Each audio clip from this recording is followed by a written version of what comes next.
Dans les archives départementales de La Rochelle, un document jauni daté de 1853 rapporte un événement dont personne ne voulait parler.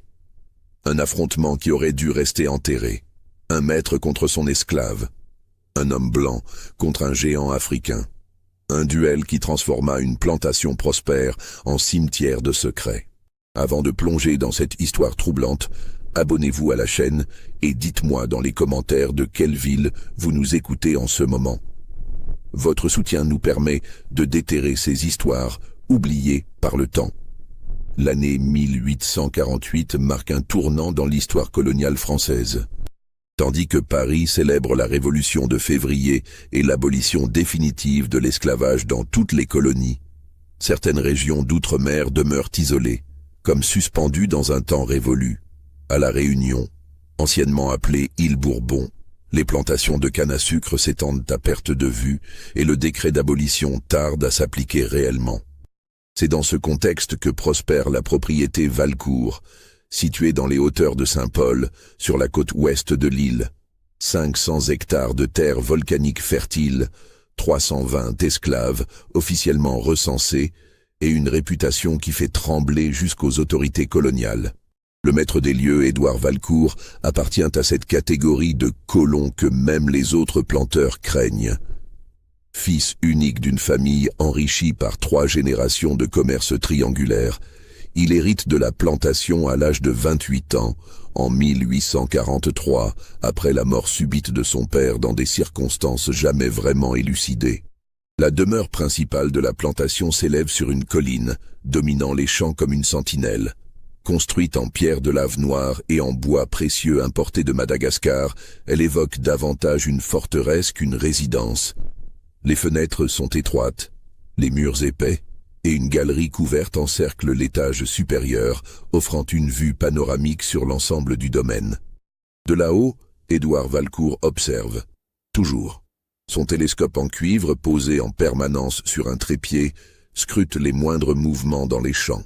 Les esclaves de Valcourt vivent dans des cases regroupées au pied de la colline, un village de misère où 300 âmes s'entassent dans des conditions que même les inspecteurs coloniaux, pourtant peu regardants, jugent déplorables dans leurs rapports confidentiels. Mais ces rapports disparaissent systématiquement.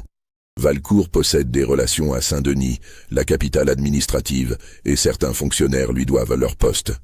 Ce qui distingue Édouard Valcourt des autres planteurs, ce n'est pas seulement sa cruauté ordinaire, celle que l'époque tolérait malheureusement avec une indifférence révoltante. C'est sa méthode, son rituel.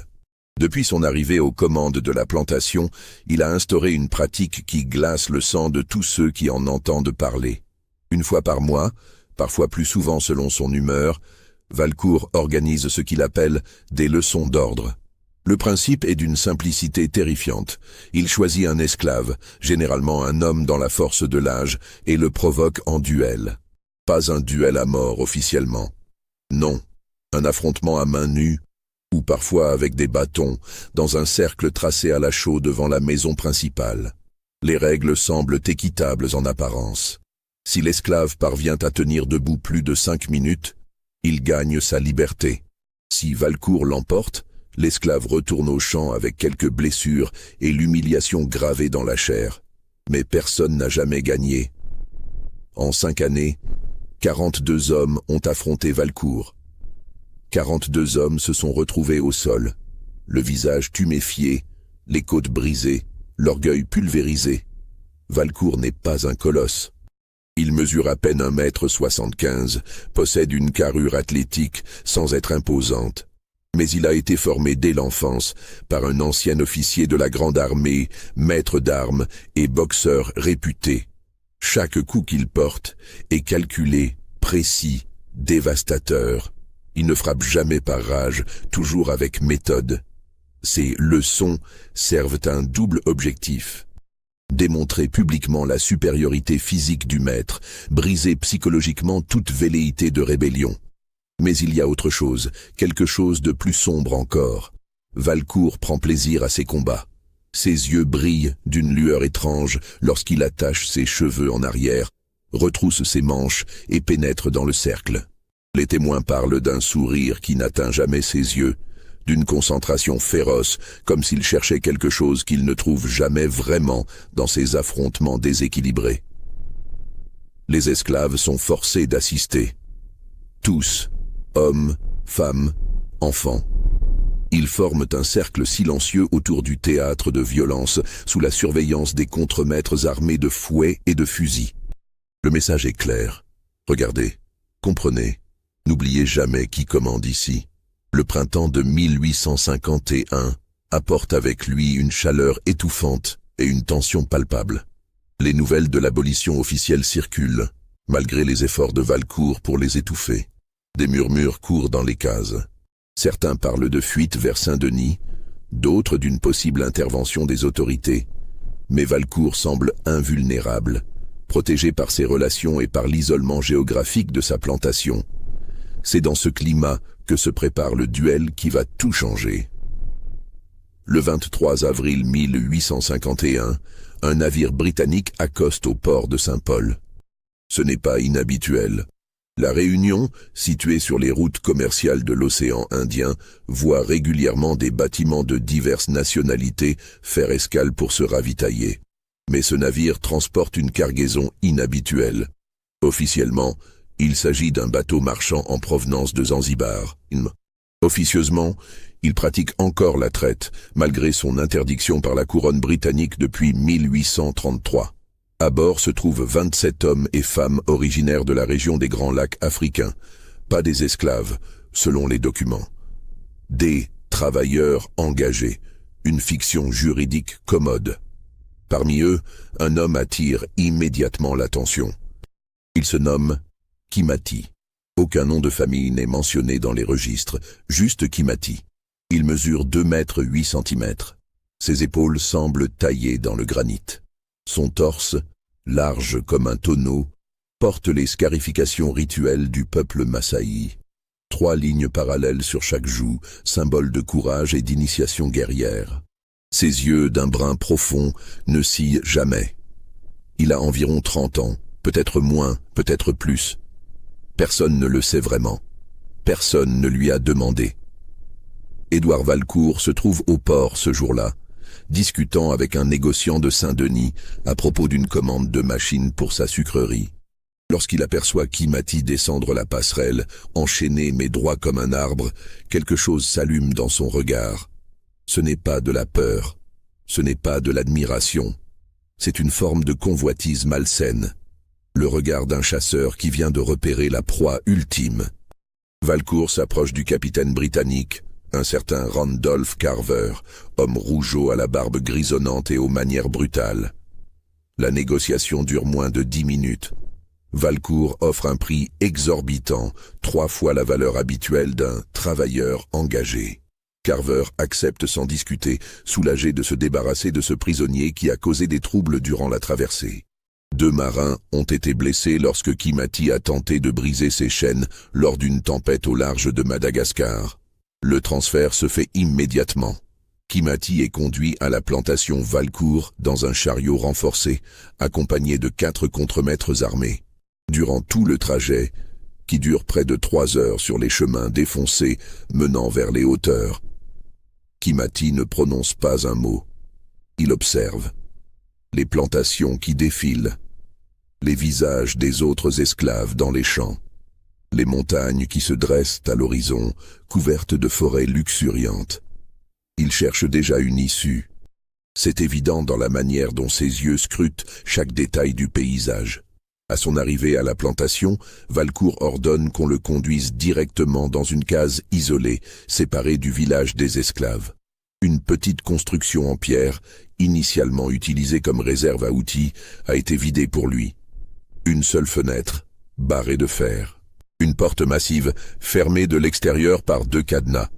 Un lit de planches, un seau, rien d'autre. Les premiers jours, Kimati refuse toute nourriture. Les contremaîtres s'inquiètent. Un investissement aussi coûteux ne peut pas mourir de faim. Valcourt lui-même se rend à la case, accompagné d'un interprète, un ancien marin qui a vécu plusieurs années sur la côte Swahili et parle quelques dialectes d'Afrique de l'Est. La conversation est laborieuse, hachée, mais le message passe. Tu travailleras comme les autres, finit par dire Valcourt à travers l'interprète. Ou tu mourras. C'est aussi simple que cela. Kimati fixe Valcourt longuement. Puis, dans un français rudimentaire mais compréhensible, il répond « Je ne travaillerai jamais pour toi ». Le silence qui suit cette déclaration est pesant. Valcourt ne s'attendait pas à ce que Kimati parle français. Personne ne s'y attendait. Plus tard, on apprendra que Kimati a passé 2 ans auprès de missionnaires catholiques avant d'être capturé par des marchands d'esclaves arabes, puis revendu aux Britanniques. Il comprend plusieurs langues, dont le français et l'anglais, même s'il les parle avec difficulté. Valcourt sort de la case sans un mot, mais son visage trahit une excitation mal contenue. Les contremaîtres qui l'accompagnent reconnaissent cette expression. C'est celle qu'il arbore avant ses leçons d'ordre. Le lendemain, Kimati reçoit de la nourriture. Il mange, non pas par soumission, mais par pragmatisme. Un guerrier affamé n'est pas un guerrier, il a besoin de force. Pourquoi faire? Il ne le sait pas encore précisément, mais il sait qu'un moment viendra. Un moment où une opportunité se présentera. Les semaines passent. Kimati reste enfermé dans sa case. Valcourt ne l'a pas mis au travail. Cette décision intrigue tout le monde sur la plantation. Pourquoi payer une fortune pour un homme et le laisser inactif? Les contremaîtres murmurent, les esclaves se posent des questions. Certains parviennent à apercevoir Kimati à travers les barreaux de sa fenêtre lors des distributions de nourriture. Sa présence devient une légende qui se propage de case en case. On dit qu'il est un prince Massaï. On dit qu'il a tué un lion à main nue. On dit qu'il possède une force surnaturelle. Ces rumeurs ne sont que des projections, des espoirs désespérés que quelqu'un puisse défier Valcourt. Mais Kimati n'est ni un prince ni un surhomme. C'est un homme arraché à sa terre, à son peuple, à sa vie. Un homme qui porte en lui une rage froide et patiente. Valcourt, de son côté, prépare quelque chose. Il fait installer dans la cour principale un nouveau cercle, plus grand que d'habitude. 3 mètres de diamètre, tracé à la chaux vive, remplacé chaque jour pour rester parfaitement visible. Il fait également aménager une estrade en bois du côté est du cercle, avec des sièges rembourrés. Des invitations sont envoyées, discrètement, par messagers privés, à des planteurs voisins, à des officiers coloniaux, à des marchands influents de Saint-Denis. Un événement se prépare. Quelque chose de plus grand que les leçons d'ordre habituelles. Le 15 juin 1851 est une date que les survivants n'oublieront jamais. Ce matin-là, avant l'aube, toute la plantation est réveillée par les coups de cloche. Ce n'est pas l'heure habituelle du lever. Le ciel est encore noir, parsemé d'étoiles. Une fraîcheur inhabituelle flotte dans l'air, annonçant peut-être une pluie prochaine. Les contremaîtres circulent entre les cases, criant des ordres. Tout le monde à la cour principale, immédiatement. Les esclaves sortent en titubant, inquiets. Les rassemblements imprévus signifient généralement des punitions collectives. Quelqu'un a-t-il volé de la nourriture? Y a-t-il eu une tentative de fuite? Mais lorsqu'ils arrivent devant la maison principale, ils découvrent un spectacle inhabituel. Des torches ont été plantées tout autour du cercle de craie, créant un éclairage vacillant et dramatique. L'estrade en bois est déjà occupée par une dizaine de personnes.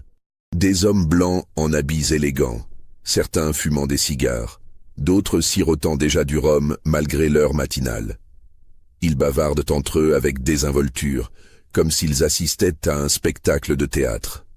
Valcourt se tient debout sur la galerie supérieure de sa demeure, vêtu d'une chemise blanche et d'un pantalon sombre. Ses cheveux sont déjà attachés en arrière. Il attend que tous les esclaves soient rassemblés, puis descend lentement l'escalier extérieur. Chaque marche craque sous son poids. Le silence s'installe progressivement. Une fois au pied de l'escalier, Valcourt se tourne vers la foule d'esclaves. Vous avez entendu des rumeurs, des histoires sur l'abolition de l'esclavage. Certains d'entre vous osent même rêver de liberté. Sa voix est calme, presque conversationnelle, mais elle porte loin dans la cour silencieuse. Je vais vous montrer aujourd'hui ce que vaut votre liberté. Je vais vous montrer ce que valent vos rêves. Il fait un geste, et 2 contremaîtres se dirigent vers la case isolée où Kimati est enfermé. Le bruit des cadenas qu'on ouvre résonne dans la nuit. Puis la porte s'ouvre. Kimati apparaît dans l'encadrement. Les torches projettent des ombres mouvantes sur son corps massif. Il est torse nu. Ses scarifications semblent danser dans la lumière vacillante.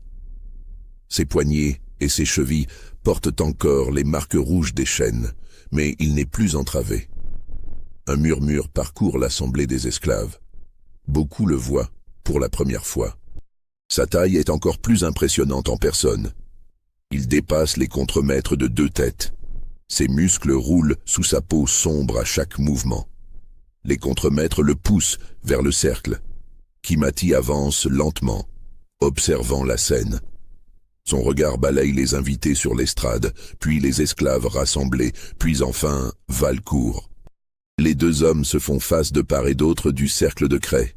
« Voici les règles », annonce Valcourt, cette fois en français et en créole, pour que tout le monde comprenne. « Nous allons nous affronter dans ce cercle, à main nue. Si tu parviens à me vaincre, à me faire sortir du cercle ou à me maintenir au sol pendant 10 secondes, tu es libre, tu peux partir. Je te donnerai même de l'argent pour ton voyage. » Il marque une pause, savourant l'attention de tous. « Mais si je te bats, tu retournes dans ta case. Et demain, tu commences à travailler au champ comme tous les autres. » Kimati ne répond pas immédiatement. Il observe Valcourt avec une intensité troublante. Puis lentement, il entre dans le cercle. La foule retient son souffle. Les invités sur l'estrade se penchent en avant, excités. Certains sortent déjà leur bourse, prêts à parier. Mais personne ne mise sur Kimati. L'issue semble évidente. Valcourt est invaincu. Il a humilié 42 hommes avant celui-ci. Pourtant, quelque chose est différent ce matin. Il y a une tension dans l'air qui va au-delà des affrontements précédents. Peut-être est-ce la taille de Kimati. Peut-être est-ce son regard, qui ne trahit aucune peur. Ou peut-être est-ce simplement l'intuition collective que quelque chose de décisif va se produire. Valcourt retire sa chemise, révélant un torse musclé et pâle. Il effectue quelques étirements, roule ses épaules, secoue ses bras. Des gestes qu'il a répétés des dizaines de fois. Un rituel de préparation. Kimati, lui, reste immobile. Il ne s'échauffe pas. Il se contente d'observer Valcourt comme un félin observe sa proie avant de bondir. Un contremaître s'avance avec un chronomètre en cuivre. « Vous avez jusqu'à ce que le soleil touche l'horizon », annonce-t-il. C'est une autre règle de Valcourt. Ces duels ne peuvent durer que jusqu'au lever du soleil. Après cela, peu importe qui gagne, le combat s'arrête. Une règle qui ne s'est jamais appliquée. Aucun de ses adversaires n'a jamais tenu plus de 5 minutes. Le contremaître lève son bras. À mon signal. Il attend quelques secondes, savourant le suspense. Puis son bras s'abaisse. Commencez. Valcourt se déplace immédiatement, les pieds légers, les poings levés en garde classique de boxe française. Il tourne autour de Kimati en cercle concentrique, jaugeant son adversaire. C'est sa technique habituelle. Attendre, observer, repérer les faiblesses, puis frapper vite et fort là où ça fait le plus mal. Kimati ne bouge pas. Il pivote simplement sur lui-même pour garder Valcourt face à lui, mais ses pieds restent ancrés dans le sol. Sa garde n'est pas celle d'un boxeur européen. Ses bras pendent le long de son corps, détendus, mais prêts. C'est une posture de guerrier Massaï, habitué à combattre avec des lances et des boucliers, mais adaptable au combat à main nue. Valcourt feinte une attaque vers le visage, testant les réflexes de Kimati. Le géant ne bronche pas. Valcourt essaie une autre feinte, cette fois vers le torse. Toujours aucune réaction. Cela déstabilise Valcourt, ses adversaires précédents paniquaient généralement dès les premières secondes, tentant des attaques désespérées qu'il contrait facilement. Kimati, lui, attend. Le temps s'écoule. 30 secondes, 1 minute. Les invités sur l'estrade commencent à s'impatienter. Ils sont venus voir un combat, pas une danse. Quelqu'un crie. Alors, Valcourt, tu as peur. Cette provocation a l'effet escompté. Valcourt se lance enfin dans une véritable attaque. Un direct du gauche vers le menton, suivi immédiatement d'un crochet du droit vers les côtes. 2 coups rapides, puissants, précis. C'est sa combinaison favorite. Celle qui a mis à terre des dizaines d'hommes. Mais Kimati réagit avec une vitesse stupéfiante pour quelqu'un de sa taille. Son bras gauche se lève, déviant le direct vers le menton. Son torse pivote légèrement et le crochet vers les côtes le frappe, mais sans la force complète. Valcourt sent son poing s'enfoncer dans un mur de muscles durs comme du bois. C'est comme frapper un arbre. Avant que Valcourt puisse reculer, la main droite de Kimati se referme sur son poignet. Une étreinte de fer. Valcourt tire de toutes ses forces, mais il ne peut pas se libérer. La différence de puissance physique brute est trop importante. Kimati lève Valcourt par le bras, le soulevant presque du sol, puis le projette violemment vers le bord du cercle. Valcourt roule sur lui-même et se relève immédiatement, le souffle coupé. Son poignet gauche est rouge, presque violacé à l'endroit où Kimati l'a saisi. Il secoue sa main, essayant de rétablir la circulation. Son regard a changé. Il n'y a plus de suffisance, plus de jeu. Il y a maintenant une concentration féroce et, pour la première fois, une pointe d'inquiétude. Les murmures se propagent dans la foule. Les esclaves échangent des regards incrédules. Valcourt a été repoussé. Ce n'est jamais arrivé. Sur l'estrade, les invités ne rient plus. Ils se penchent en avant, captivés. Valcourt change de tactique. Il comprend qu'il ne peut pas affronter Kimati en force. Il doit utiliser sa vitesse, sa technique. Il se met à bouger constamment, virevoltant autour de Kimati, lançant des coups rapides vers les jambes, vers les flancs, puis s'éloignant immédiatement avant que le géant puisse riposter. Cette stratégie fonctionne partiellement. Valcourt parvient à placer plusieurs coups solides, des coups qui feraient hurler de douleur un homme ordinaire. Mais Kimati encaisse sans broncher. Ses yeux ne quittent jamais Valcourt. Il tourne, lentement, méthodiquement, gardant toujours son adversaire en face de lui. 5 minutes passent, puis 10. Le contremaître avec le chronomètre semble hypnotisé par le spectacle. Il a presque oublié de surveiller le temps. Le soleil commence à poindre à l'horizon, une lueur orangée qui chasse progressivement l'obscurité. Valcourt respire bruyamment maintenant. Son torse luit de sueur. Ses coups, bien que toujours précis, perdent progressivement de leur puissance. Il commence à fatiguer. Kimati, lui, respire calmement par le nez. Il n'a presque pas bougé de sa position initiale au centre du cercle. Il a simplement encaissé, encore et encore. C'est alors que Kimati décide d'agir. Sans crier gare, il se lance en avant. Pas une charge brutale, mais un mouvement fluide et rapide. Son bras droit jaillit comme un serpent, visant la gorge de Valcourt. Le planteur parvient à esquiver de justesse, sentant les doigts de Kimati frôler son cou. Valcourt contre-attaque immédiatement, visant les reins de Kimati. Mais le géant pivote, et son coude percute la tempe de Valcourt. Le choc est brutal, Valcourt vacille, sa vision se brouille un instant. Il recule en titubant, essayant de garder son équilibre. Kimati ne le poursuit pas. Il reste au centre du cercle, observant.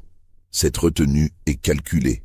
Il pourrait probablement achever Valcourt maintenant, mais il attend. Pourquoi?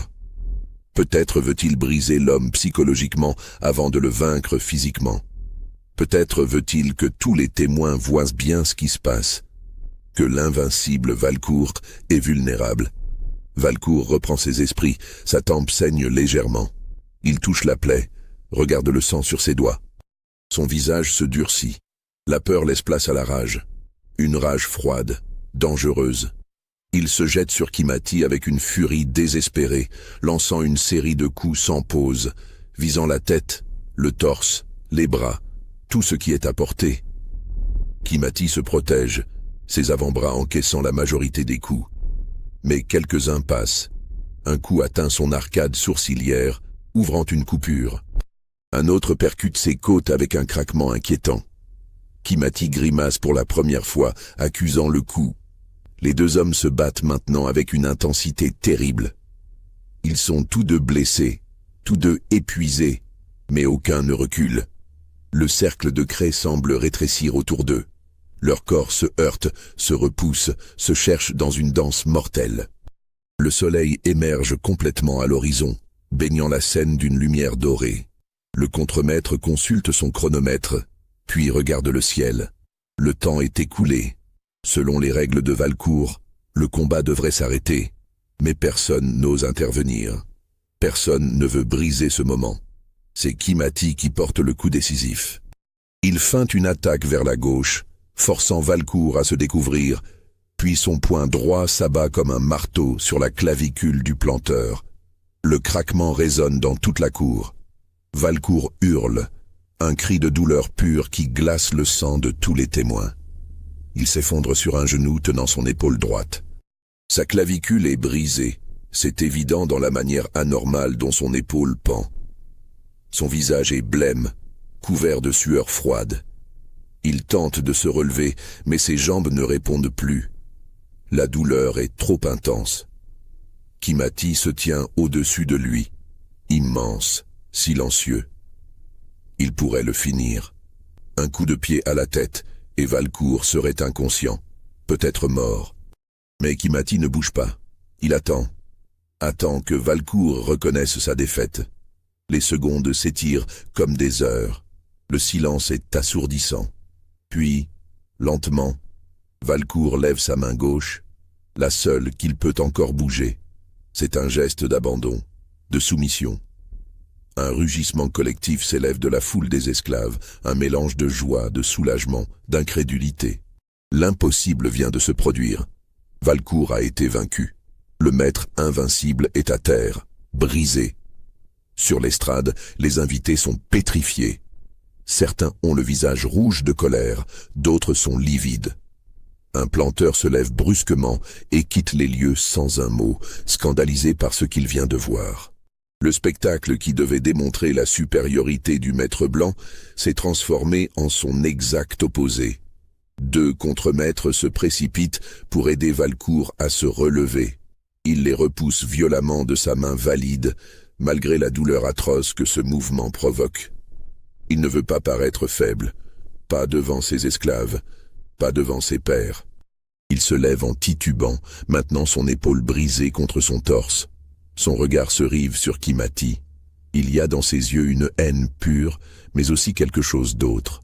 Du respect, peut-être, ou simplement la reconnaissance d'une réalité qu'il ne peut plus nier. « Tu as gagné », dit-il d'une voix rauque. « Selon mes propres règles, tu es libre. » Kimati ne répond pas.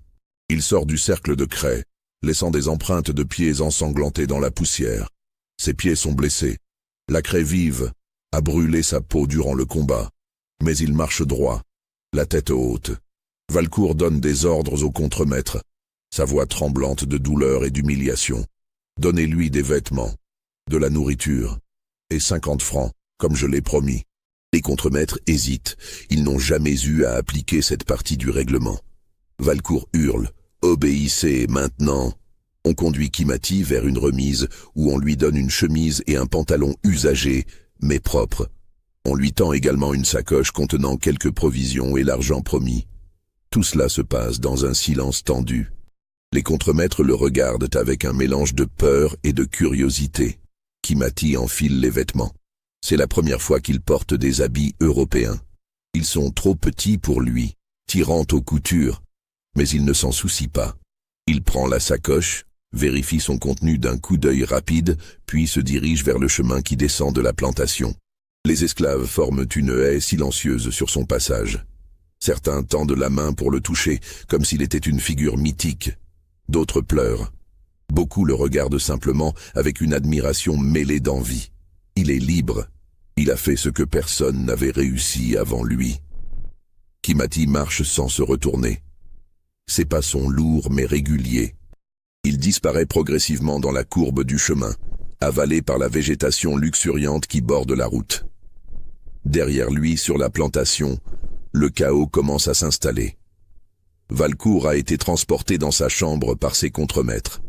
Un médecin est envoyé chercher en urgence à Saint-Paul. Les invités quittent la propriété les uns après les autres, gênés, furieux pour certains. Ils ne parleront pas de ce qu'ils ont vu.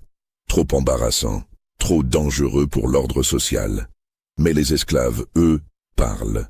Les murmures se transforment en conversations animées dès que les contremaîtres ont le dos tourné. L'histoire du géant Massaï qui a vaincu le maître cruel se propage comme une traînée de poudre. Elle s'étend au-delà de la plantation Valcourt, portée par les esclaves qui travaillent temporairement sur d'autres domaines, par les domestiques qui accompagnent leur maître à Saint-Denis, par les pêcheurs qui échangent des nouvelles le long de la côte. En quelques jours, toute l'île connaît l'histoire. Les versions varient. Certaines exagèrent la taille de Kimati, lui attribuant 3 mètres de haut. D'autres prétendent qu'il a brisé les 2 bras de Valcourt. Mais le cœur du récit reste le même. Un esclave a défié son maître et a gagné. Cette histoire devient un symbole, un espoir.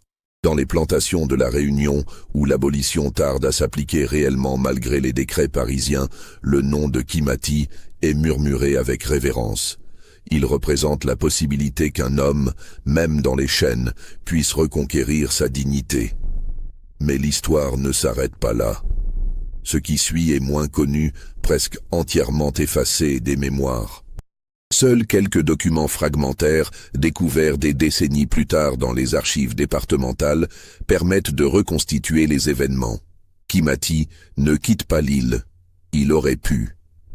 Avec l'argent de Valcourt, il aurait pu payer un passage sur un navire marchand vers Madagascar ou vers le continent africain. Mais il ne le fait pas. Pourquoi ? Personne ne le sait avec certitude. Peut-être se sent-il une responsabilité envers les autres esclaves de la Réunion. Peut-être n'a-t-il tout simplement nulle part où aller. Sa terre natale est à des milliers de kilomètres.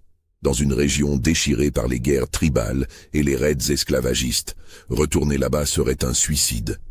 Il s'installe dans les hauteurs de Saint-Paul, dans une zone forestière difficile d'accès où vivent des esclaves en fuite et des affranchis marginalisés. Une communauté invisible, non reconnue par les autorités, mais tolérée tant qu'elle reste discrète. Kimati y trouve une forme de refuge. Les habitants de cette communauté le reçoivent avec prudence au début, puis avec respect lorsque son histoire se confirme. Durant plusieurs semaines, Kimati mène une existence simple.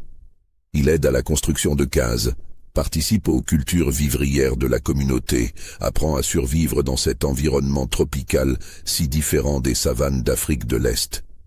Il parle peu. Sa maîtrise du français s'améliore lentement, par nécessité. Mais il reste un homme à part, hanté par ses souvenirs. La nuit, lorsque les autres dorment, Kimati reste éveillé. Il observe les étoiles à travers le feuillage dense de la forêt tropicale, cherchant des constellations familières. Certaines sont les mêmes que celles qu'il voyait enfant dans les plaines d'Afrique de l'Est. D'autres sont nouvelles, étranges. Il pense à sa famille, dont il ne sait rien. Sont-ils vivants? Morts? Le cherche-t-il encore? Ces questions le rongent, mais il les garde enfouies. Montrer sa douleur serait une faiblesse, et il ne peut pas se permettre d'être faible. Dans la communauté forestière, Kimati observe les dynamiques sociales avec attention. Il y a là des hommes et des femmes de dizaines d'origines différentes. Madagascar, Mozambique, les Comores, Inde. Tous arrachés à leur terre, tous portant leurs propres cicatrices. Ils ont créé une société miniature dans ces hauteurs, avec ses propres règles, ses propres hiérarchies. Les décisions sont prises collectivement lors de rassemblements nocturnes autour du feu central. Kimati assiste à ces réunions sans parler, écoutant, apprenant. Un soir, un homme nommé Razana, originaire de Madagascar et figure respectée de la communauté, s'approche de Kimati. Razana a la cinquantaine, le visage marqué par les années et les épreuves. Il s'assoit à côté du géant Massaï et reste silencieux un long moment, fixant les braises mourantes du feu. « Tu penses à eux ?» finit-il par dire en français matiné de malgache. « Ce n'est pas une question. » Kimati ne répond pas immédiatement. Puis, lentement, il hoche la tête. « Ceux de la plantation, » précise Razana. « Tu penses qu'ils souffrent encore ?»« Ils souffrent toujours, » répond Kimati. Sa voix est basse, rauque. Mon départ n'a rien changé pour eux. Razana crache dans le feu. Tu as fait ce que tu pouvais. Tu as montré qu'on pouvait vaincre. C'est déjà beaucoup. Ce n'est pas assez.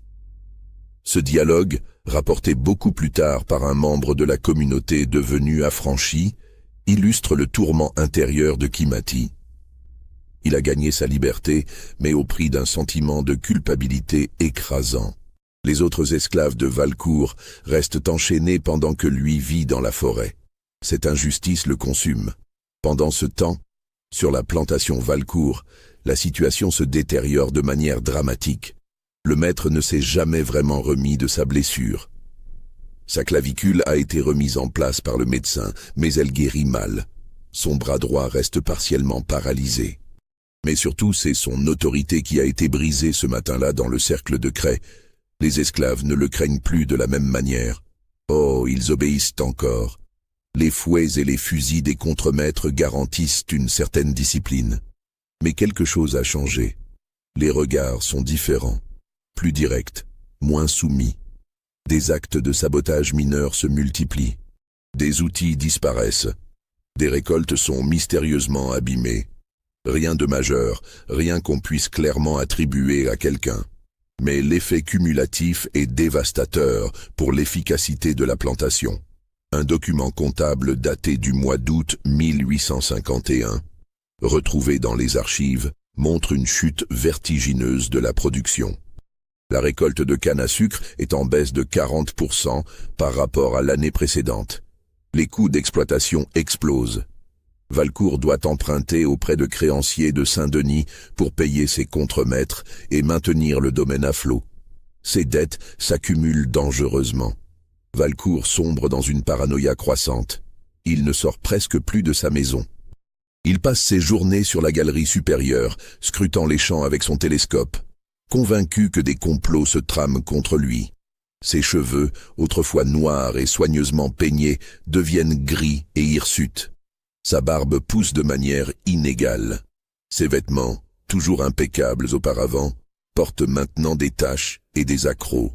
Il augmente le nombre de contremaîtres, recrute même quelques mercenaires venus de Maurice pour renforcer la sécurité.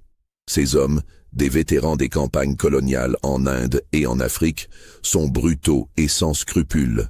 Leur présence terrorise les esclaves, mais elle ne rétablit pas la productivité. Au contraire, la tension monte encore d'un cran. Les mercenaires battent sans raison, violents, volent. Les contremaîtres d'origine, bien que durs, avaient au moins une certaine connaissance du fonctionnement d'une plantation. Ces nouveaux venus ne connaissent que la violence pure. Le contremaître en chef, Bertrand, un homme qui travaille pour la famille Valcourt depuis 20 ans, commence à exprimer ses inquiétudes. Il voit le désastre se profiler. Dans une lettre à son frère à Saint-Denis, lettre qui sera retrouvée bien plus tard, il écrit avec une orthographe maladroite mais éloquente. Le maître n'est plus lui-même. Il voit des ennemis partout. Les nouveaux hommes qu'il a engagés sont des bêtes sauvages. Je crains que tout cela finisse dans le sang. Les esclaves parlent entre eux. Ils murmurent. Ils attendent-ils quelque chose? Je ne sais pas quoi, mais je le sens dans l'air. Le 8 septembre 1851, un événement précipite la catastrophe. 3 esclaves tentent de s'enfuir durant la nuit. Ce sont 2 frères, Armand et Louis, nés sur la plantation, et une jeune femme nommée Céleste, arrivée de Madagascar 5 ans plus tôt. Ils sont rattrapés par les contremaîtres dans les collines à quelques kilomètres de la plantation. Les chiens ont suivi leur piste facilement. Ils n'ont opposé aucune résistance. Selon la coutume brutale de l'époque, ils doivent être punis publiquement pour servir d'exemple. Valcourt ordonne que les 3 soient flagellés devant toute la plantation. 50 coups de fouet chacun. Une sentence qui équivaut souvent à une condamnation à mort. Peu d'hommes ou de femmes survivant à une telle brutalité. Le médecin local, appelé pour assister à la punition afin de vérifier que les condamnés ne meurent pas pendant le supplice, proteste mollement. Valcourt le menace de représailles s'il intervient. Les préparatifs sont faits avec une minutie sinistre. Un poteau est dressé au centre de la cour principale. Les esclaves sont rassemblés, comme lors du duel contre Kimati. Mais cette fois, l'atmosphère est différente. Il n'y a pas l'excitation malsaine des invités venus assister à un spectacle. Juste une terreur sourde, palpable. Les 3 condamnés sont amenés, les mains liées dans le dos. Céleste pleure silencieusement. Armand et Louis marchent la tête basse. Ils savent qu'ils vont probablement mourir. La foule des esclaves les regarde avec un mélange de pitié et de peur. Chacun se dit que cela pourrait être lui au poteau. Mais lorsque le premier homme, Armand, est attaché au poteau, lorsque le mercenaire en charge de la punition déroule son fouet avec un sourire cruel, quelque chose d'inattendu se produit. Une voix s'élève de la foule. Non. C'est un mot simple, mais prononcé fermement, clairement. Tous les regards se tournent vers celui qui a parlé. C'est un homme d'une 40aine d'années, originaire du Mozambique, arrivé sur l'île 20 ans plus tôt. Il s'appelle Saïd. C'est un des anciens de la plantation, respecté par les autres esclaves pour sa sagesse et sa force de caractère. Il a été témoin de dizaines de punitions au fil des années. Il a vu mourir des amis sous le fouet. Mais aujourd'hui, quelque chose en lui refuse de rester silencieux. Non, répète-t-il faisant un pas en avant. Plus jamais. Le mercenaire se tourne vers lui, surpris. Personne n'ose jamais interrompre une punition. C'est un sacrilège, une violation de l'ordre établi. Il regarde vers Valcourt, qui observe la scène depuis la galerie de sa maison. Le planteur, appuyé contre la balustrade avec son bras valide, fait un geste impérieux. Frappez-le aussi. 20 coups pour insubordination.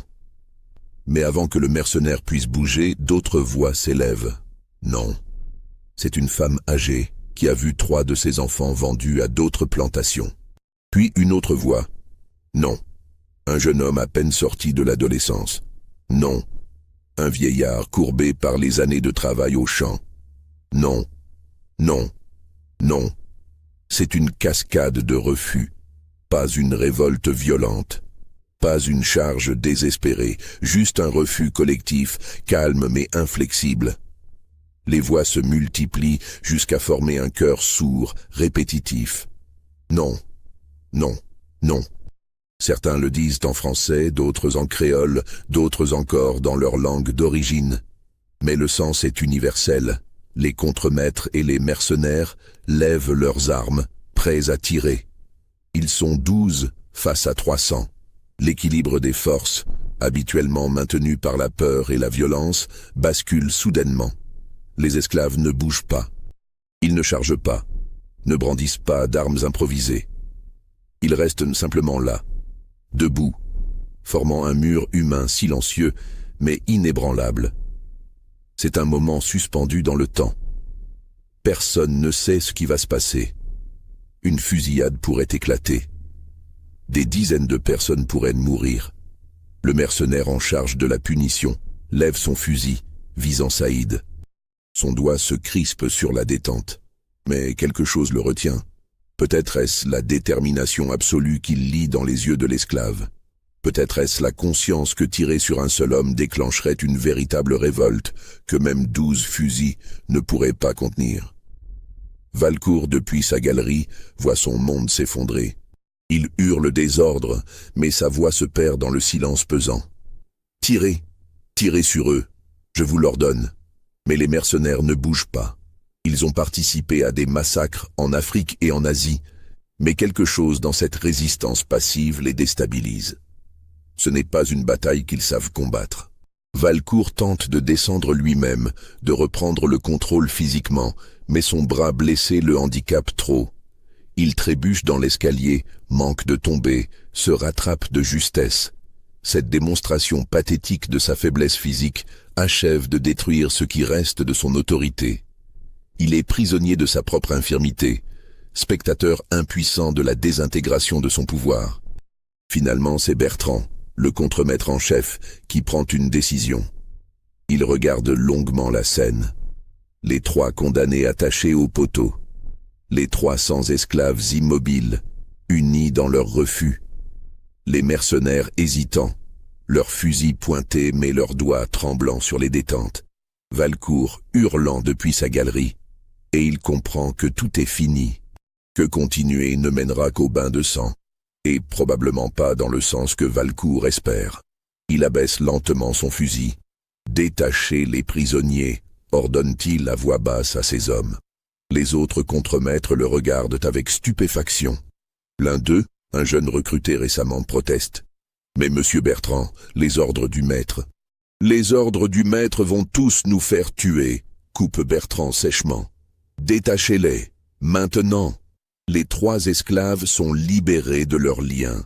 Ils titubent, incrédules, s'attendant à moitié à ce que ce soit un piège cruel. Mais non, Bertrand leur fait signe de rejoindre la foule. Ils courent, enjambent le cercle de spectateurs et disparaissent parmi leurs compagnons. La foule s'ouvre pour les accueillir, puis se referme sur eux comme une marée protectrice. Personne ne crie victoire. Personne ne célèbre. Il y a juste un soulagement palpable, mêlé à une tension qui ne retombe pas complètement. Les esclaves savent que ce moment est précaire, fragile. Un faux mouvement, un geste trop audacieux, et les fusils pourraient encore cracher leur mort. Bertrand fait un geste aux autres contremaîtres et mercenaires.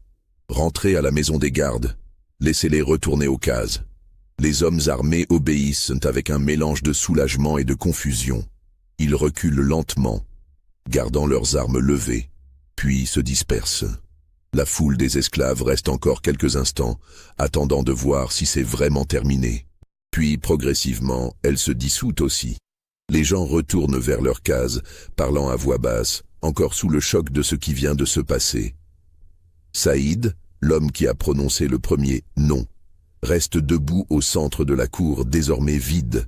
Il regarde vers la galerie où Valcourt est toujours visible, agrippé à la balustrade, le visage déformé par la rage et quelque chose qui ressemble à du désespoir. Leurs regards se croisent. Aucun des deux ne dit un mot. Mais un message passe. Le monde ancien est mort. Ce qui vient ensuite est incertain, mais il ne sera plus jamais comme avant. Les jours suivants sont étranges, presque irréels. Les esclaves retournent au champ, mais le rythme de travail ralentit considérablement. Les contremaîtres n'osent plus imposer les cadences habituelles. Quand quelqu'un traîne, ils regardent ailleurs. Quand une tâche est mal faite, ils ne punissent pas. Un équilibre précaire s'installe, où chacun fait semblant que tout est normal, tout en sachant que rien ne l'est. Valcourt reste enfermé dans sa maison, refusant de voir qui que ce soit, sauf le médecin qui vient changer ses pansements. Des rumeurs circulent parmi les contremaîtres. Certains parlent de quitter la plantation avant que la situation n'empire davantage. D'autres évoquent la nécessité de faire appel à l'armée pour rétablir l'ordre. Les mercenaires, dégoûtés par ce qu'ils perçoivent comme de la lâcheté, partent les uns après les autres, exigeant d'être payés immédiatement. Valcourt doit vendre des objets précieux pour honorer leurs gages. Mais l'armée ne viendra pas. Les autorités coloniales de Saint-Denis ont leurs propres problèmes. L'application du décret d'abolition crée des tensions partout dans l'île. Des planteurs protestent, d'autres négocient des périodes de transition. Certains tentent même de contourner la loi en transformant leurs esclaves en engagés par des contrats léonins. Le gouverneur ne veut pas déclencher une crise majeure pour un seul domaine, aussi prospère ait-il été autrefois. C'est dans ce contexte de délabrement accéléré que Kimati réapparaît. La nouvelle de ce qui s'est passé le 8 septembre est parvenue jusqu'à la communauté forestière. Un esclave, profitant du relâchement de la surveillance, a fait le voyage jusqu'aux hauteurs pour raconter les événements. Lorsque Kimati entend le récit, quelque chose change dans son regard.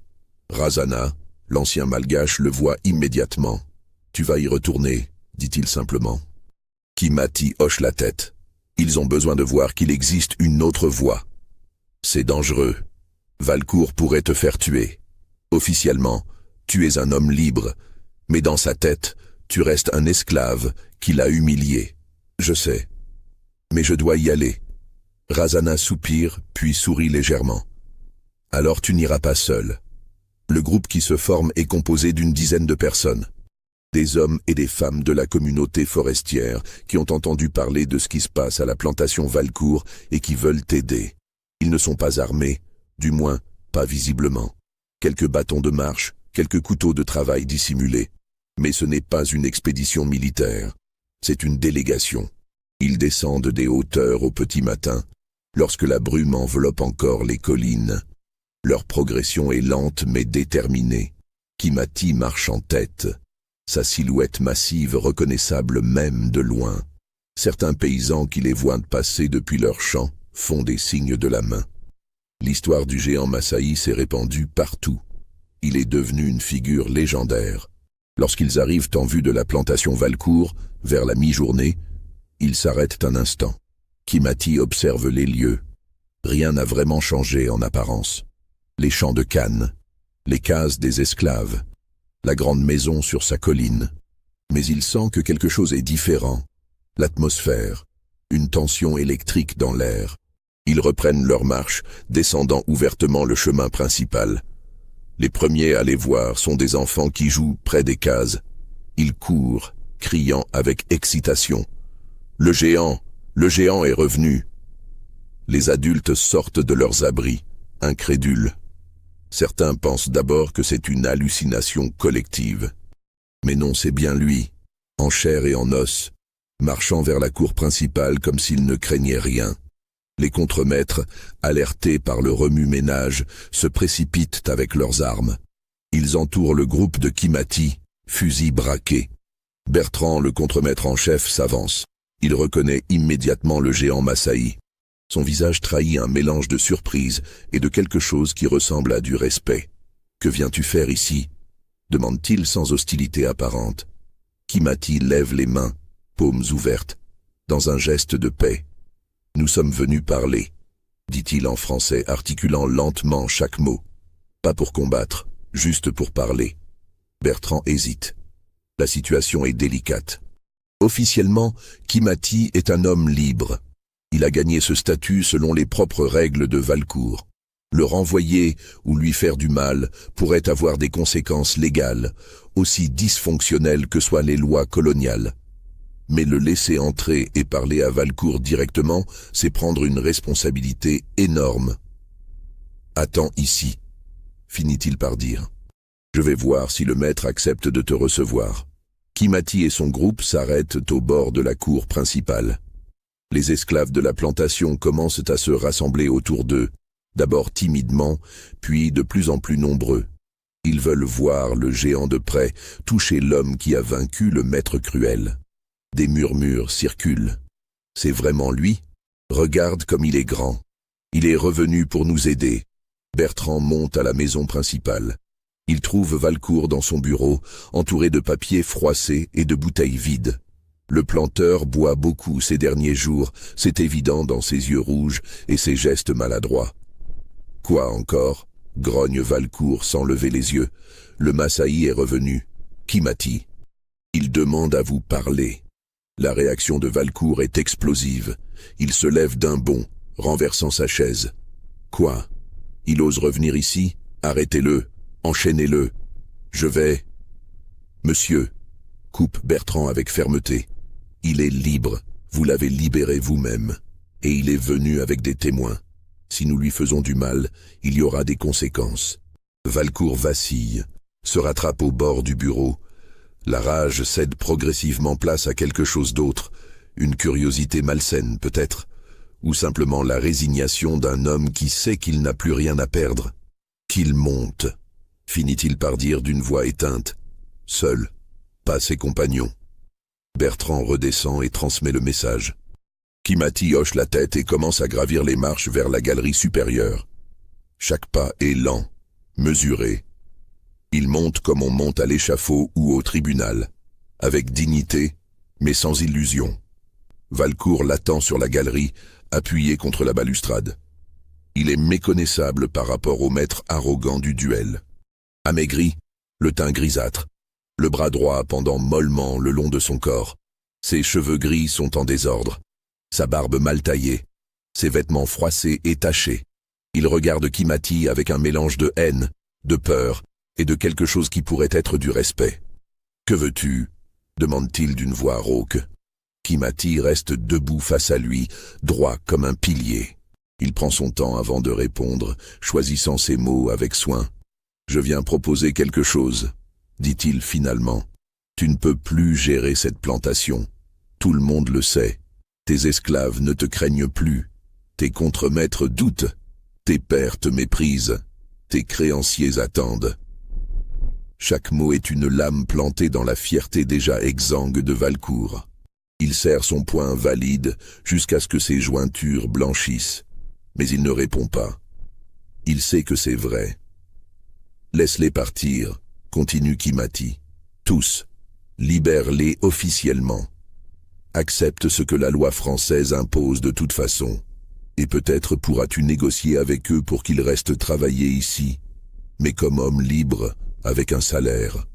Peut-être pourras-tu sauver quelque chose de ta plantation. Sinon, elle mourra. Et toi, avec elle. Le silence qui suit cette proposition est lourd, presque physique. C'est une idée révolutionnaire pour l'époque, du moins dans cette région. Quelques planteurs progressistes à Maurice et à La Réunion ont commencé à expérimenter ce système, mais il reste minoritaire.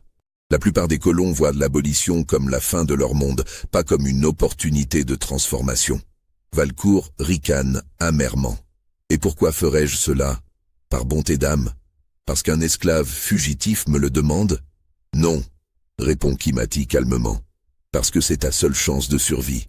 Regarde-toi, tu te détruis. Cette plantation te détruit. La haine que tu portes te détruit.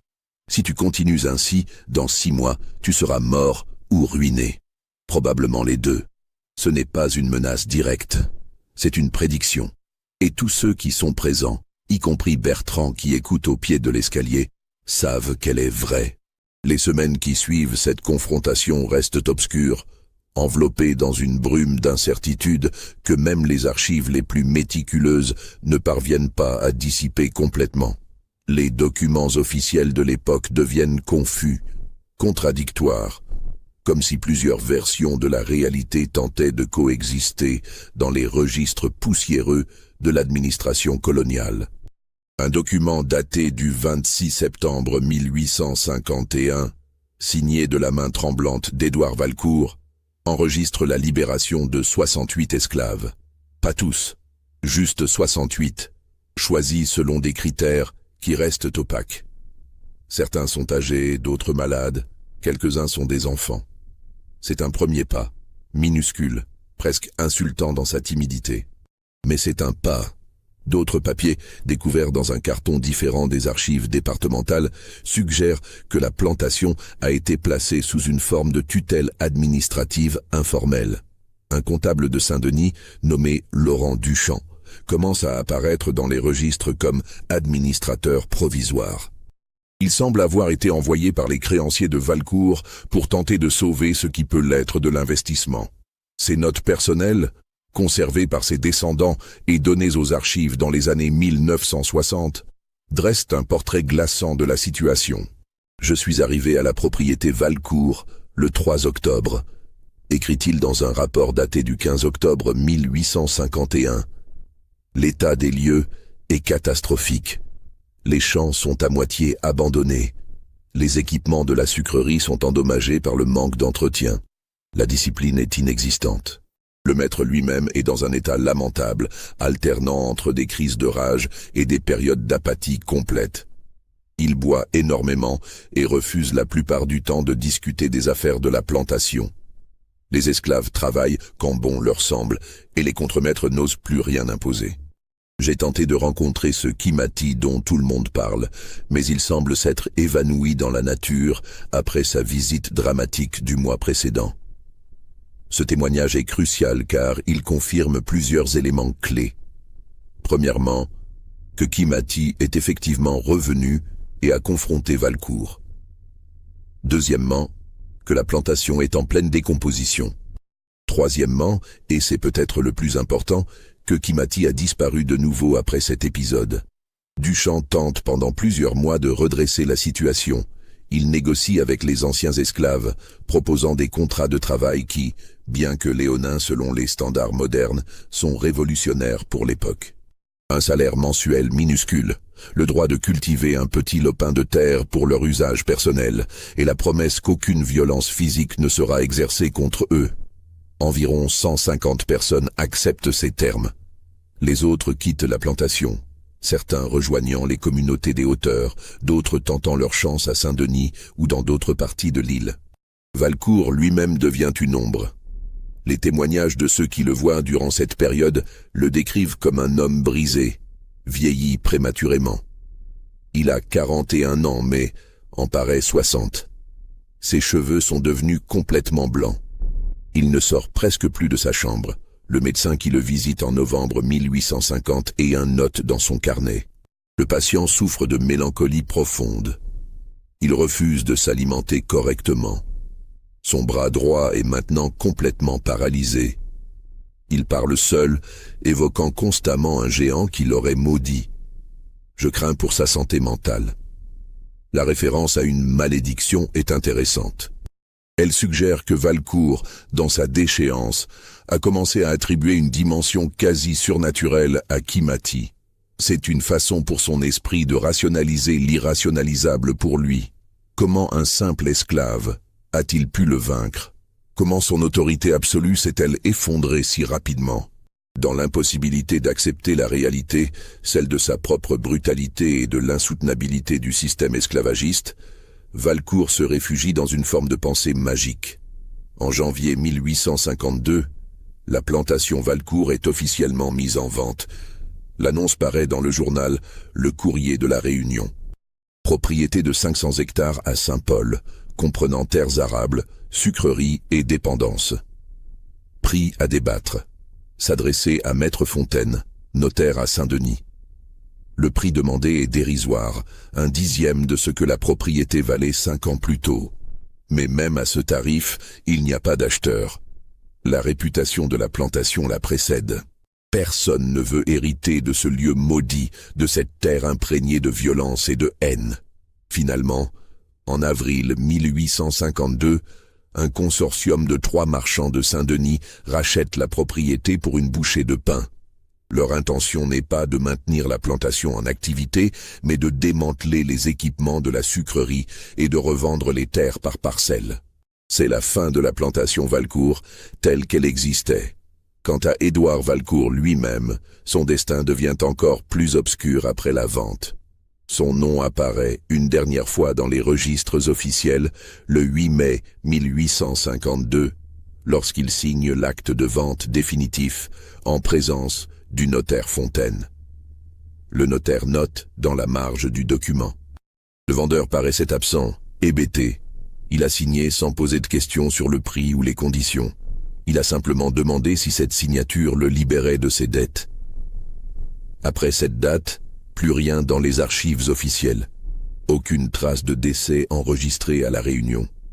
Aucune mention d'un départ vers la métropole ou vers une autre colonie. Édouard Valcourt s'évanouit simplement des documents, comme s'il avait cessé d'exister administrativement. Les rumeurs, en revanche, foisonnent. Plusieurs versions circulent dans les décennies qui suivent. Selon une première version, recueillie par le missionnaire que nous avons mentionné précédemment, Valcourt aurait effectivement quitté l'île pour Madagascar fin 1852. Il aurait tenté de se refaire là-bas, peut-être dans le commerce avec les tribus locales, mais aurait été tué lors d'une attaque de bandits en 1854. Cette version n'est étayée par aucun document, mais elle est mentionnée dans plusieurs lettres de l'époque. Une deuxième version plus sombre prétend que Valcourt serait devenu fou et aurait été interné dans un asile à Saint-Denis. Il existerait effectivement des registres d'un asile privé tenu par des religieuses dans la capitale. Et ces registres mentionnent un patient V, côlon ruiné, admis en juin 1852 pour troubles mentaux graves. Le patient serait mort en 1855 de pneumonie. Mais l'identification n'est pas certaine. Le nom complet n'étant jamais inscrit pour protéger la confidentialité des familles. Une troisième version, encore plus troublante, suggère que Valcourt aurait tenté de retourner en France métropolitaine, mais que son navire aurait fait naufrage au large de Madagascar lors d'un cyclone en décembre 1852. Cette version s'appuie sur la mention d'un Valcourt E sur la liste des passagers du navire marchand l'Espérance, qui a effectivement coulé durant cette période. Mais là encore, aucune confirmation définitive. La vérité est probablement plus banale. Valcourt, ruiné et brisé, a vraisemblablement fini sa vie dans l'obscurité, peut-être sous un autre nom, quelque part dans l'océan Indien ou en métropole. Un homme qui avait tout perdu, y compris son identité, englouti par les vagues de l'histoire comme tant d'autres acteurs du système esclavagiste lorsque celui-ci s'est effondré. Kimati, lui, reste encore plus énigmatique. Après sa réapparition spectaculaire à la plantation en septembre 1851, il semble littéralement se dissoudre dans le paysage. Les témoignages le concernant deviennent sporadiques, contradictoires, presque mythiques. Un rapport de gendarmerie daté de novembre 1853 mentionne un individu de très grande taille, probablement originaire d'Afrique de l'Est, portant des scarifications tribales, qui aurait été aperçu dans les hauteurs de Sillaos, une région montagneuse et difficile d'accès au centre de l'île. Selon le rapport, cet individu dirigeait un groupe de marrons, ces esclaves en fuite qui vivaient cachés dans les montagnes. Le gendarme écrit: « Nous avons tenté d'approcher le campement, mais ils ont disparu dans la forêt avant que nous puissions les intercepter. » Les témoignages des paysans locaux décrivent leur chef comme un géant tranquille mais impressionnant, respecté de tous. Un autre document, une lettre privée datée d'août 1855, écrite par un planteur de café de Saint-Joseph à son frère en métropole, mentionne avoir employé temporairement un travailleur libre d'une stature exceptionnelle, parlant un français sommaire mais possédant une force de travail impressionnante. Le planteur ajoute: « Cet homme est resté chez moi 3 mois, a accompli un travail remarquable dans le défrichage d'un nouveau champ, puis est reparti un matin sans explication. Mes autres ouvriers m'ont dit qu'il s'appelait Kimati et qu'il était célèbre dans l'île pour avoir vaincu un maître cruel en combat singulier. Je ne sais si cette histoire est vraie, mais l'homme avait effectivement des mains comme des battoirs et un regard qui commandait le respect. » Le témoignage du missionnaire que nous avons déjà évoqué, daté de 1862, offre peut-être la description la plus détaillée et la plus émouvante. Le père Augustin Berthelot, missionnaire catholique travaillant dans les hauts de l'île auprès des communautés marginalisées, écrit dans son journal personnel, document conservé aux archives diocésaines de Saint-Denis: « Le 15 juillet de cette année, j'ai rencontré un homme remarquable dans la petite communauté agricole de Dosdan, perdu dans les montagnes au-dessus de Saint-Louis. Cet homme, dont la stature dépasse tout ce que j'ai pu voir, porte sur ses joues les marques rituelles des peuples guerriers d'Afrique orientale. Il se nomme Kimati et semble être le leader informel de cette communauté d'une 30aine de personnes, toutes d'anciennes esclaves affranchies ou fugitives. J'ai tenté de converser avec lui sur des sujets de spirituel, espérant peut-être l'amener vers la foi catholique, mais il m'a écouté poliment avant de décliner avec une dignité touchante. Il m'a dit, dans un français maintenant presque fluide bien que marqué d'un accent singulier, qu'il avait déjà été auprès de prêtres dans sa jeunesse, qu'il respectait leur foi, mais que son propre chemin spirituel était différent. Ce qui m'a le plus frappé chez cet homme, c'est sa tranquillité. Malgré sa taille imposante et sa réputation, car j'ai entendu parler de lui avant même de le rencontrer, il dégage une sérénité presque monacale. Les membres de sa communauté parlent de lui avec un respect qui confine à la vénération, non pas parce qu'il impose quoi que ce soit par la force, mais parce qu'il incarne quelque chose qu'ils ont perdu et retrouvent en sa présence. La dignité, peut-être, la certitude qu'un homme peut rester debout, même lorsque le monde conspire à le faire plier. J'ai demandé à Kimati s'il était heureux ici, dans ces montagnes si éloignées de sa terre natale. Il a réfléchi longuement avant de répondre. Finalement, il m'a dit quelque chose que je n'oublierai jamais. « Je ne suis pas heureux, père, mais je suis en paix. Ce n'est pas la même chose, mais c'est peut-être mieux. » Ce témoignage, s'il se réfère bien au même Kimati, suggère qu'il a vécu au moins 11 ans après le duel légendaire qui l'a rendu célèbre, peut-être même plus longtemps, qu'il a trouvé une forme de stabilité dans les montagnes de la Réunion, dirigeant une communauté de gens comme lui, déracinés mais refusant de se soumettre. qu'il a continué à incarner, par sa simple présence, une forme de résistance tranquille mais inébranlable. Après 1862, plus aucune mention fiable de Kimati. Quelques rumeurs, quelques histoires racontées au coin du feu, mais rien de documenté. Peut-être est-il mort dans ces montagnes qu'il avait faites siennes. Peut-être a-t-il finalement quitté l'île, trouvant passage sur un navire vers une destination inconnue. Peut-être a-t-il simplement changé de nom, décidant de vivre ses dernières années dans l'anonymat complet. Ce qui reste, au-delà des incertitudes factuelles, ce sont les histoires. Les récits transmis oralement de génération en génération dans les familles descendant des anciens esclaves de la Réunion. Des histoires qui parlent d'un géant venu d'Afrique, qui a défié le maître cruel et a gagné. Des histoires qui ont inspiré d'autres refus, d'autres résistances, d'autres affirmations de dignité humaine face à l'oppression. Ces histoires ont évolué au fil du temps, bien sûr. Certaines versions exagèrent la taille de Kimati, lui attribuant 3 mètres ou plus. D'autres ajoutent des éléments dramatiques qui n'ont probablement jamais existé. Mais le cœur du récit demeure constant. Un homme qui refuse de se soumettre. Un système qui s'effondre face à ce refus. Une victoire improbable qui change tout. L'historien Philippe Roussel, que nous avons mentionné au début, est le premier à tenter une reconstitution sérieuse des événements. En 1923, 72 ans après les faits, il retrouve le document jauni dans les archives départementales de La Rochelle. Pourquoi La Rochelle? Parce qu'une partie des archives coloniales de la Réunion avait été rapatriée en métropole après la Première Guerre mondiale, dans le cadre d'une réorganisation administrative. Le hasard voulut que ce document particulier, coincé entre des registres de douane et des actes notariés, se retrouve à La Rochelle plutôt qu'à Paris ou Aix-en-Provence. Roussel est immédiatement fasciné. Il passe les mois suivants à chercher d'autres traces, d'autres documents. Il écrit à l'évêché de Saint-Denis qui lui envoie une copie du journal du père Berthelot. Il retrouve des descendants de Laurent Duchamp, le comptable qui avait tenté de sauver la plantation Valcourt, et obtient accès aux notes personnelles du comptable.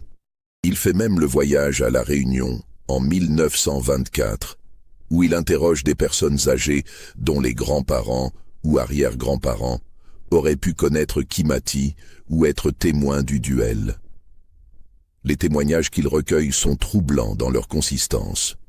Un vieil homme de 92 ans, rencontré dans un village des hauteurs de Saint-Paul, affirme que sa grand-mère était présente lors du duel et qu'elle en parlait souvent jusqu'à sa mort en 1890. Elle disait que c'était le jour où le ciel avait changé de couleur, raconte le vieil homme à Roussel. Que le géant d'Afrique avait brisé quelque chose dans l'air, quelque chose d'invisible mais de réel, que plus rien n'avait été pareil après. Une femme de 80 ans, vivant à Saint-Louis, raconte que son arrière-grand-père avait travaillé à la plantation Valcourt dans les années précédant le duel. Il décrivait Kimati comme un géant tranquille qui ne souriait jamais mais dont les yeux brillaient quand il regardait les montagnes, comme s'il voyait quelque chose que personne d'autre ne pouvait voir. Mon arrière-grand-père disait que Kimati portait en lui toute l'Afrique et que c'est pour cela qu'il était invincible. Roussel compile ses récits dans un article de 15 pages qu'il publie dans un bulletin historique local en 1925. Le duel de Saint-Paul, histoire ou légende. L'article passe largement inaperçu à l'époque, noyé dans les préoccupations de l'entre-deux-guerres. La France se reconstruit après le conflit, l'économie vacille, les tensions politiques montent. Qui se soucie d'une histoire vieille de 75 ans, survenue dans une lointaine colonie? Mais l'article ne disparaît pas complètement. Il est conservé dans quelques bibliothèques universitaires. Quelques chercheurs le mentionnent en notes de bas de page dans des travaux sur l'histoire coloniale. Et puis, dans les années 1970, durant une période de réévaluation critique de l'histoire coloniale française, il est redécouvert. De jeunes historiens, souvent d'origine réunionnaise ou antillaise, commencent à s'intéresser aux histoires de résistance esclave qui avaient été marginalisées ou ignorées par l'historiographie traditionnelle. L'article de Roussel refait surface. Des recherches supplémentaires sont menées. De nouveaux témoignages oraux sont collectés auprès des descendants des communautés concernées. Lentement, l'histoire de Kimati et de son duel contre Valcourt sort de l'ombre. Des historiens modernes ont tenté de vérifier les faits avec les outils contemporains. Ils ont identifié l'emplacement exact de l'ancienne plantation Valcourt, dans les collines au-dessus de Saint-Paul. L'endroit est aujourd'hui une zone semi-abandonnée, envahie par la végétation tropicale luxuriante qui reprend rapidement ses droits dans ce climat. Les murs de pierre de lave de l'ancienne maison principale sont encore debout, noircis par le temps et les intempéries. Le toit s'est effondré depuis longtemps, laissant les poutres exposées pointées vers le ciel comme des doigts accusateurs. Des fouilles archéologiques limitées ont été menées sur le site dans les années 1990 par une équipe de l'Université de La Réunion. Les archéologues ont mis au jour plusieurs objets qui témoignent de la vie sur la plantation au XIXe siècle. Des outils agricoles rouillés, fossiles et houes. Des fragments de poterie, certains d'origine européenne, d'autres clairement africains ou malgaches, témoignant de la diversité des populations qui vivaient là. Des pièces de monnaie françaises datant des années 1840 et 50. Des boutons de vêtements, des clous forgés à la main. Les restes calcinés d'une construction en bois, probablement une des cases des esclaves qui aurait brûlé à un moment donné, mais rien qui confirme directement l'histoire du duel. Pas de médaillon portant le nom de Kimati, pas de documents enterrés racontant les événements. L'archéologie, aussi précieuse soit-elle, a ses limites. Elle peut confirmer qu'une plantation existait bien à cet endroit, qu'elle était habitée par des dizaines de personnes d'origines diverses, qu'elle a été abandonnée dans la seconde moitié du XIXe siècle, mais elle ne peut pas prouver ou infirmer le récit spécifique du duel. Le débat continue donc parmi les historiens. Certains, les plus sceptiques, pensent que l'histoire est largement exagérée. Une légende urbaine qui a pris des proportions mythiques au fil des décennies. Ils soulignent l'absence de témoignages écrits contemporains des faits, hormis quelques documents administratifs fragmentaires. Ils notent que les récits oraux, bien que précieux, sont sujets à déformation et embellissement au fil des générations. D'autres historiens, plus nombreux aujourd'hui, affirment que l'essentiel des faits est probablement véridique, même si les détails ont pu être romancés. Ils s'appuient sur la convergence des témoignages oraux, sur les documents d'archives qui, bien que lacunaires, sont cohérents avec le récit principal, et sur la plausibilité historique globale de l'histoire. Des duels entre maîtres et esclaves, bien que rares, sont documentés dans d'autres contextes coloniaux. L'effondrement de plantations suite à des troubles sociaux est un phénomène bien attesté dans les années précédant et suivant l'abolition. L'existence de communautés marronnes dans les hauteurs de La Réunion est un fait historique indiscutable. Ce qui est indéniable, au-delà du débat académique sur la véracité factuelle de chaque détail, c'est l'impact symbolique de cette histoire. Dans la mémoire collective de La Réunion, particulièrement dans les communautés descendant des esclaves, le duel entre Kimati et Valcourt représente un moment de basculement, un moment où l'ordre esclavagiste, malgré toute sa brutalité et son apparente invincibilité, a été défié et vaincu. Pas par une insurrection sanglante qui aurait été réprimée dans le sang, pas par une intervention extérieure de puissances abolitionnistes, mais par la force, le courage et la dignité d'un seul homme qui a refusé de se soumettre. Aujourd'hui, si vous visitez Saint-Paul, vous trouverez dans le quartier des Hauts une petite plaque commémorative installée en 1996 à l'initiative d'associations locales de préservation de la mémoire historique. Elle est fixée sur un mur de pierre à un carrefour de chemin, non loin de l'emplacement présumé de l'ancienne plantation Valcourt. La plaque est modeste, en bronze patiné par le temps et le climat tropical. L'inscription est simple, en français et en créole réunionnais, à la mémoire de Kimati, guerrier Massaï et symbole de résistance. Que son courage inspire les générations futures. Pour souvenir Kimati, Guerrier Maasai ex-symbole résistance. Son courage y inspire tout le monde. Des fleurs fraîches sont souvent déposées au pied de la plaque. Des touristes s'y arrêtent parfois, intrigués, et demandent aux habitants locaux qui était cet homme. Les réponses varient, chacun racontant l'histoire à sa manière, ajoutant parfois des détails, en omettant d'autres. Mais le cœur du récit reste le même. Kimati est devenu plus qu'un homme. Il est devenu un symbole, une idée incarnée. La preuve vivante que même dans les circonstances les plus désespérées, la dignité humaine peut triompher.